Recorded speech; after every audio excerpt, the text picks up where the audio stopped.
Alright guys, I'm back with my WWE Raw review for the 27th for the 6th, 2017 years, and I've got to say that Raw it was actually a good showing for the pay-per-view called Great Balls of Fire. They've actually built up the Great Balls of Fire pay-per-view pretty well. And let's get into Raw. So basically Raw opens up with Roman Reigns, and I'm really digging Roman Reigns' promos like, well, I've got something to tell you, and you guys might like it, you guys might hate it, but I don't care. And I love the Roman Reigns fucking dick promos he's cutting. He did one last week. And yeah, but I mean, I've always been a Roman Reigns fan. I've just been digging. I've never been liking his promos. Like never been a fan of his promos. But I'm just right now, definitely after WrestleMania, just digging the Roman Reigns promos. And then basically, an ambulance comes out. Basically, Reigns looks into the ambulance. Nobody's in there. Strowman comes out, attacks Reigns, throws him into the ambulance, and then apparently later on in the night they say Roman Reigns escaped. It's like it's a fucking police car or some shit. I don't know. And then after that we get the Hardys and Finn Balor versus Cesaro, Sheamus, and the Drifter. I thought that this was a good opener for Raw. The big faces go over, and yeah, it looks like we're gonna have the Drifter versus Finn Balor. Kind of a fall from grace, isn't it, from a year ago? This time, a year ago, he was gonna get called up to the main roster, and obviously face Seth Rollins at SummerSlam, and now he's in there with a Drifter, a Great Balls of Fire. Now, nothing against the Drifter. I'm a big fan of the Drifter. I know a lot of people are saying like, CJ, what do you see in the Drifter? He isn't. I don't see anything good in this guy. But this guy is the best heel in that company right now. I mean, you can say Big Cass is, but I'm gonna say the three best heels in WWE right now are the Miz, the Drifter, and Big Cass. I mean, if you heard the reaction that Big Cass is getting as a heel, week two in his in his heel run, that's pretty good. He's getting asshole chants and stuff like that. I think that was a pretty good chant. I think that was a pretty good reaction he was getting. And the Drift every time he says, "Oh, I'm just gonna strum my guitar," I just love that.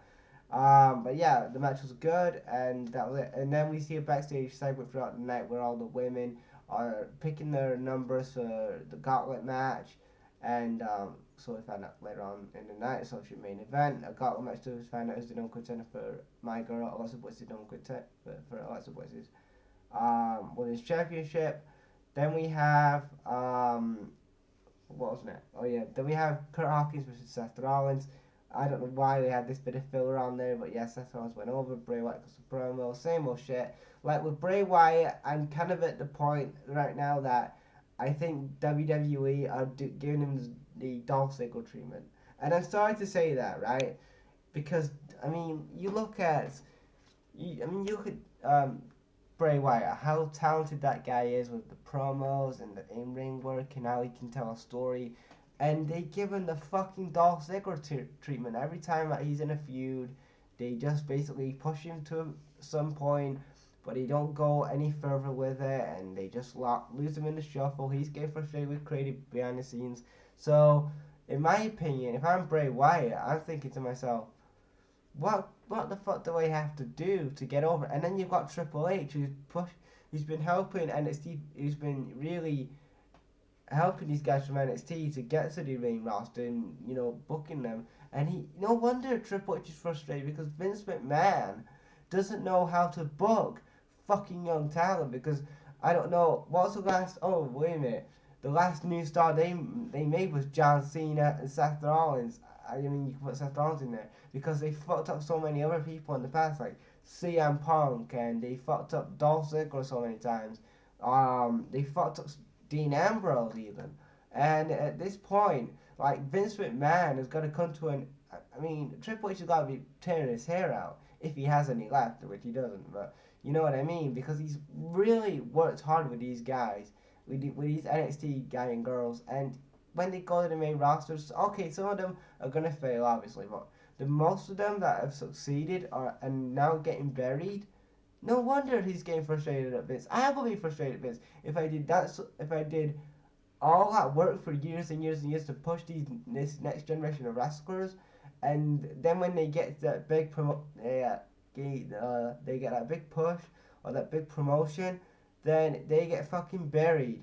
Now I don't want Seth Rollins to fucking. I'm not saying Seth Rollins is going to bury Bray Wyatt, but look at the booking Bray Wyatt has had since he's been on the main roster. He's had pin, win, pin, win. I think the guy, you know what, the song monster, shout out to that guy as well. He had a great catchphrase for that guy. The eater of pins. He's not the eater of the world anymore. He's the eater of pins because every time that he's in a match or in a feud, he loses the feud. Look at the fucking feud with John Cena. Look at the feud with fucking, I don't know, any Randy Orton recently, or I don't know. But anyway, that's my rant over fucking Vince and these NXT guys. Anyway, back to the so then we had the Big Kaz Enzo stuff from last week, and basically Enzo's like, I tried to talk to Big Kaz last week, and he wasn't picking up his phone calls, his texts. I even called his mother, and Big Kaz is like, well, some of the things I said last week, Enzo, was kind of true about you, and obviously you have a big mouth, and obviously you don't know when to shut up. But he says, you know what? I exchanged my hand to you. I want us to shake hands and forget this ever happened and go back to being as a tag team. So basically, they hug it out. Obviously, this was obviously phony and whatever. But like I said, Enzo and Kaz, they go to the ramp. Enzo basically clotheslines Kaz. Kaz clotheslines Enzo, and then Kaz is like, "You want Enzo?"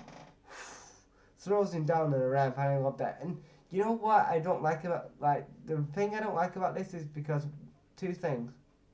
You have Big Kaz, who has still got the same theme song as Enzo, and then you have fucking Enzo getting beat up. Now, I know that they're trying to have him as a comedy character, but can Enzo at least beat up somebody for once?